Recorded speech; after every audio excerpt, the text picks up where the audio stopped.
On day 17, we'll leave Catherine Riverfront Inn in Seaside, Oregon, and drive south along the coast.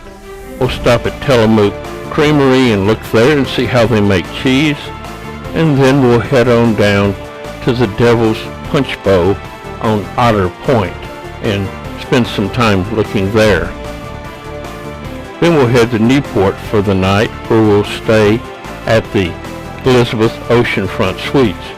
Johnny and Cheryl will be driving along with us this day. As we depart early in the morning, there are low clouds and a light fog around. It'll get more foggy off and on as we go down the coast.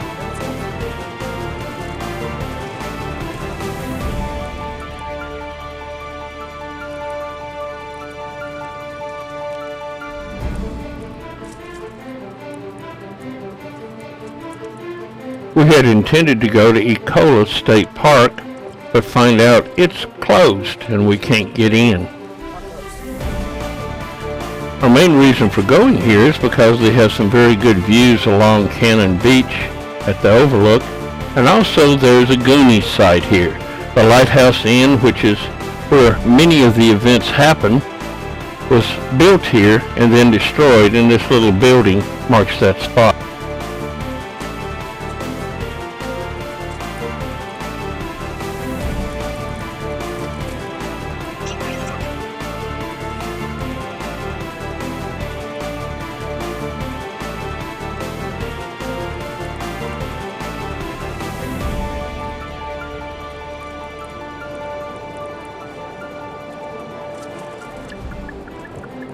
We find another overlook on Cannon Beach, but it's pretty foggy. The fog is just starting to roll in from the ocean.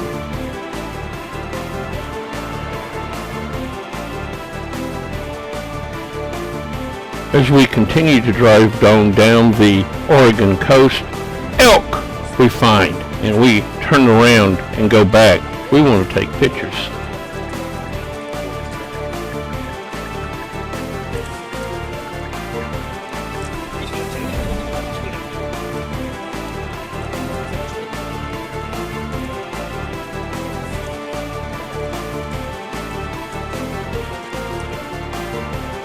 There's a group of elk here. There's a bull elk and his harem, basically.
As we drive on down the road, we come to Hog Point, and it's a good place to stop since there's not much fog right now, and we have access to the beach.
As we head on down the coast, it gets rather foggy as the fog rolls in from the ocean.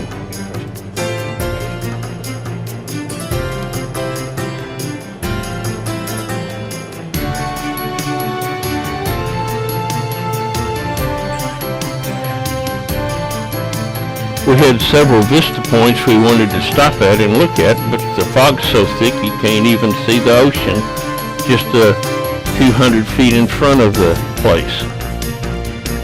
Now we drive through Nehalem, Oregon.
As we drive along, there are interesting rock formations, so we stop for a few minutes, and there's also a lot of double-crested cormorants around the area.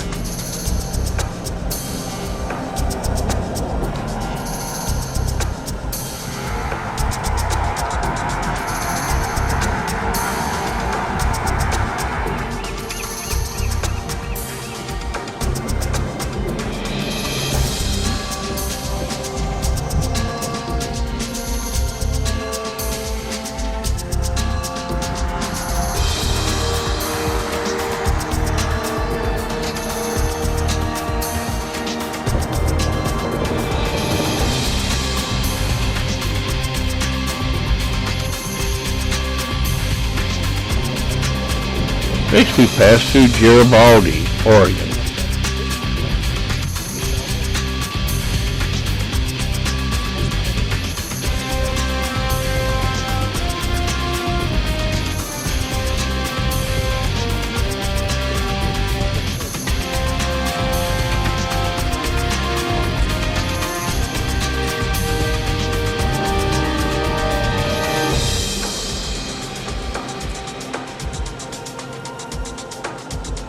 Out in the Tillamook estuary, they're fishing for salmon, but don't seem to be catching very much.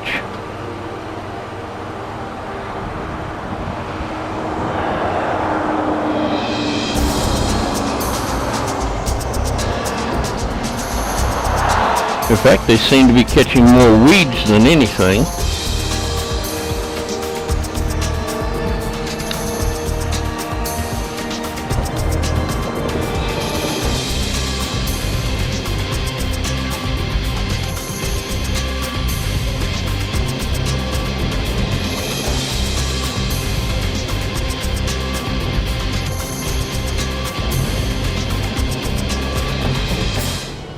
And now it's time to go explore Tillamook Creamery and see how they make cheddar cheese.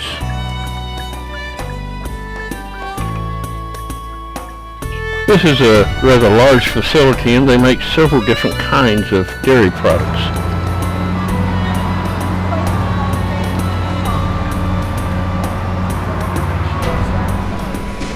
We're now going to follow the cheese through its various steps to see how it's made. The milk arrives through 4-inch pipes and is pumped into the bottom of the cooking vats. It takes 10 pounds of milk to make 1 pound of cheese. To that they add enzymes, a natural coloring, and salt later. The curd's the solid part and the whey, the liquid part, is separated in a process called cooking. They use 8-foot tall cooking vats that hold 6,220 gallons each. They fill from the bottom to keep it from foaming. It takes 70 minutes to form the curds and then 40 more minutes to cook them. They'll make 3 to 4 batches per day in each vat. In the last part of the cooking, they use blades to cut the curds into smaller pieces. At this point, it is 10% curds and 90% whey. It now goes to the Cheddar Master, where the liquid whey is drained off and the curds are joined together into a mat. The cheddaring process is to join the curds back together again. In the Cheddar Master, they use 3 belts to do this. On the top belt, the whey is drained off mostly, and then as it falls to the second belt, going the opposite direction, more is drained off and it starts to form the curd mat. On the last belt, it flips over and stretches to join the curds better together, and they are knit together in a blanket that is 6 to 8 inches deep and 6 feet wide. The whey is not wasted. It is turned into a whey powder. About 82,000 pounds is produced each day, and it's used in baby food and other products to up the protein content. Next, 165 pounds of salt is added to each vat load. This brings out the whey more and also keeps it from producing so much lactic acid. The less moisture, the better it ages. In the salter, sensors check to see how thick the mat is, and then 2 pipes spray the salt on as much as is needed, and then it's mixed in together with the curds. Next, it goes to the block forming towers that hold about 800 pounds of curds, putting 800 pounds of pressure on the bottom curds, forming them into blocks of cheese. A guillotine cuts off 40 pounds at a time and pushes it into a clear bag for vacuum sealing. You can see here a block being pushed out.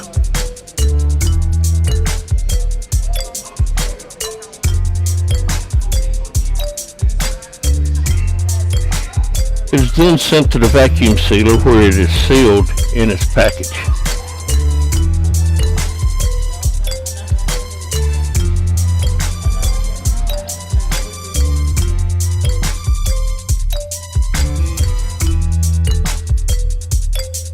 After being sealed in its package, it is sent to the warehouse, where it will age from 60 days to 2 years. The longer it ages, the sharper it gets.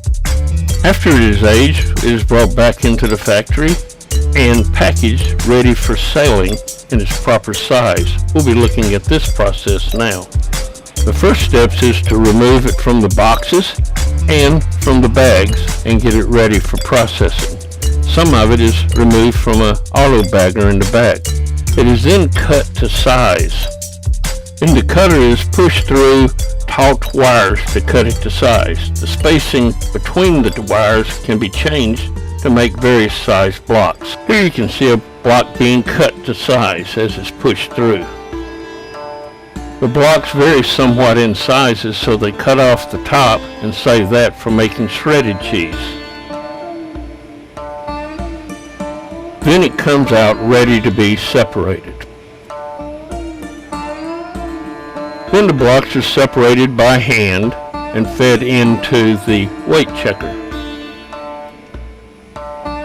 In the weight checker, it weighs at a high speed, and if it's not the right weight, it is sent to the patchers to make it right.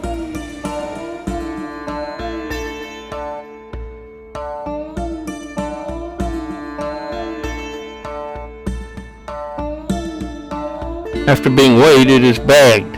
The bags are loaded into the bagger, a blast of air opens the bag, and cheese slides into it.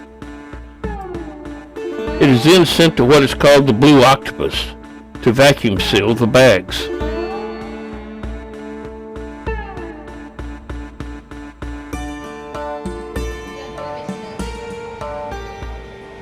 After passing through the heat shrink tunnel, it is then quality checked.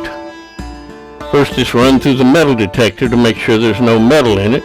Then it's looked at one more time, and then it leaves the factory.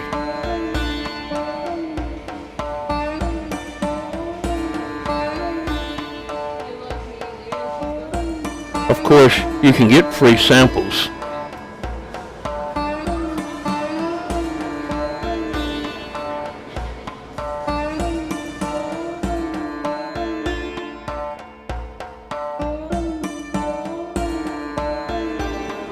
We'll eat lunch in the factory before we leave.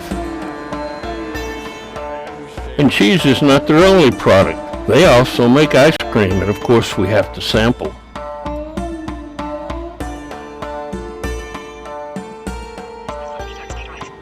As we leave Tillamook, we go through Newport's by the bay.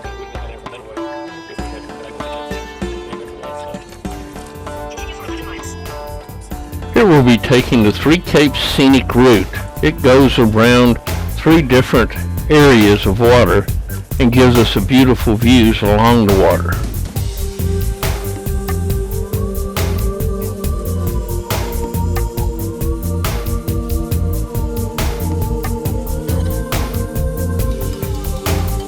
But we're soon headed back into the fog. And at Cape Overlook, we don't even stop because there's nothing to see.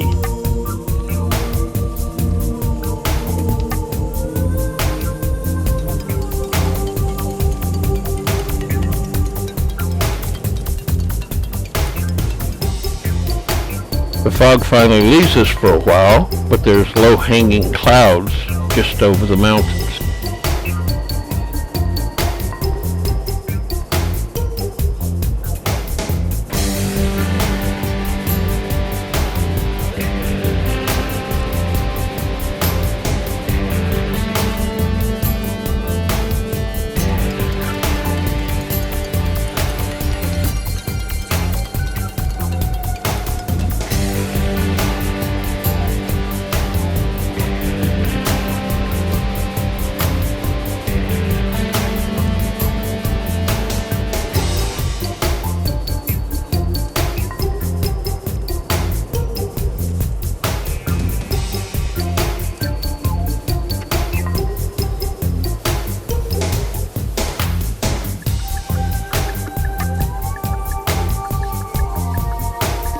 With luck, we come to the Pacific Crest wayside and no fog. At least not here. You can see the fog bank just off the shore.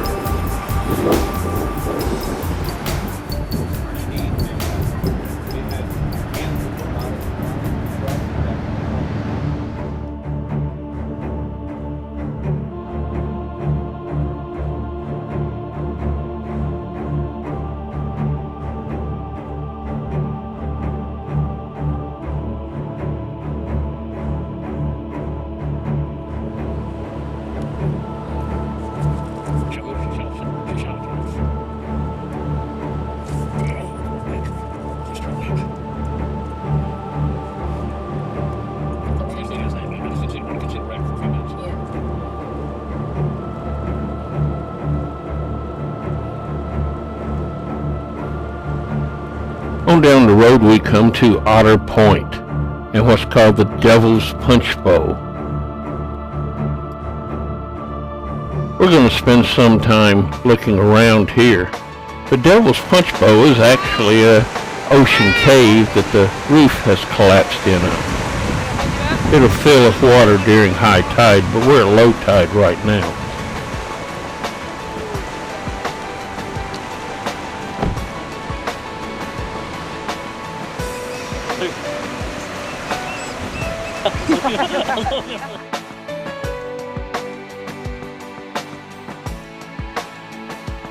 Just off the coast is Gull Rock, and there are a few birds on it, but it's so far out you can't see them very well. While looking out on the rocks in this area, suddenly there's a whale. It's a gray whale. And we're going to spend some time. There seems to be 2 or 3 of them. This is what we're looking at under the water.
till they seem to be rolling in the water and sticking up their pectoral fins.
There are also a lot of brown pelicans around.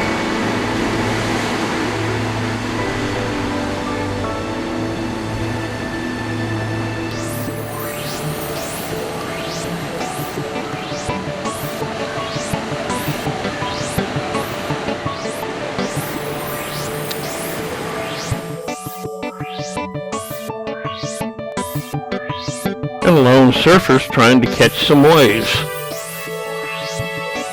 Now it's time to continue heading south.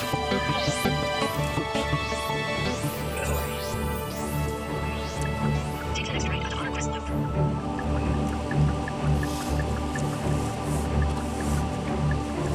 In a quarter mile, Seaside right onto US 101 South.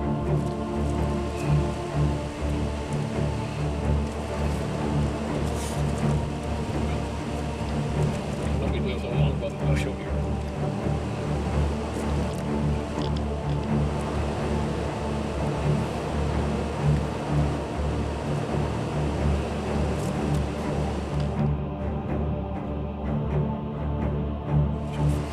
Soon we come to Newport, Oregon. This is where we're going to be spending the night.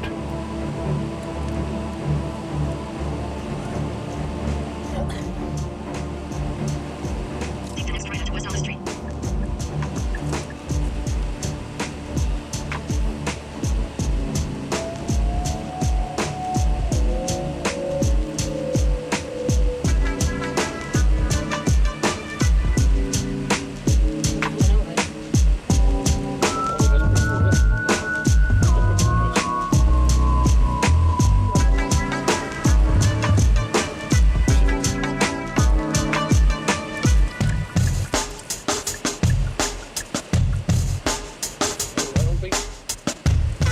Our hotel is located along the Pacific Ocean shore and is called the Elizabeth Seaside Suites.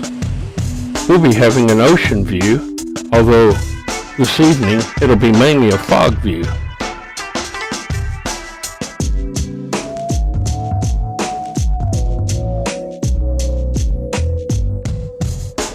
We'll be parking underneath and taking the elevator up. We'll be eating tonight at the Pacific Kitchen in Nye Beach, not very far from our hotel.